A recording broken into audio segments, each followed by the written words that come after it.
மும்பையில் திரைப்பட தயாரிப்பாளர்கள் 2 பேர் உத்தராகண்ட் முன்னாள் முதல்வர் மகளிடம் படத்தில் நடிக்க வாய்ப்பு கொடுப்பதாக கூறி 4 கோடி ரூபாய் மோசடி செய்த சம்பவம் அரங்கேறியிருக்கிறது.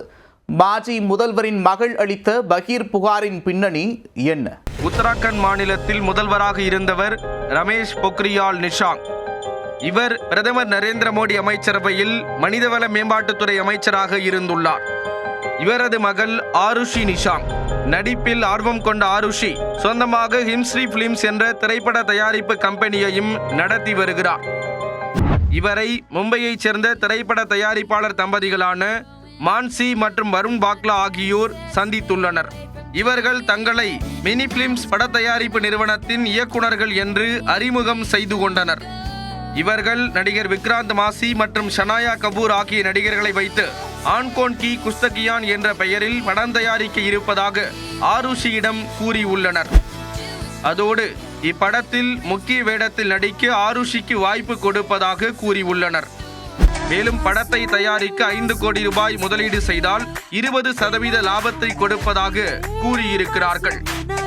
படத்தில் நடிக்க கொடுக்கும் கதாபாத்திரம் பிடிக்கவில்லை எனில் முதலீட்டு பணத்தை 15% வட்டியுடன் திருப்பி தந்துவிடுவதாக அவர்கள் உறுதியளித்துள்ளனர். இந்த டீலிங் ஆருஷிக்கு பிடித்து போக கடந்த ஆண்டு அக்டோபர் 9ஆம் தேதி அவர்களுடன் ஒப்பந்தம் செய்து கொண்டார். அதனைத் தொடர்ந்து அக்டோபர் 27 மற்றும் நவம்பர் 19 ஆகிய தேதிகளில் 2 தவணையாக மொத்தம் 4 கோடி ரூபாயை கொடுத்துள்ளார். ஆனால் பணத்தை வாங்கிக் கொண்ட பிறகு ஆருஷியிடம் கேட்காமல் படப்பிடிப்பை நடத்தி முடித்தனர்.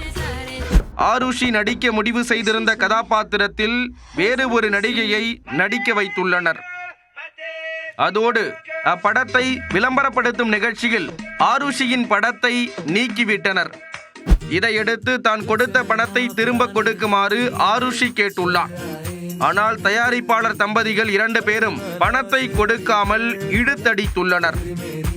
அதோடு ஆருஷி மற்றும் அவரது தந்தைக்கு எதிராக வழக்கு தொடர்வோம் என்று மிரட்டியதாக ஆருஷி குற்றம் சாட்டியுள்ளார்.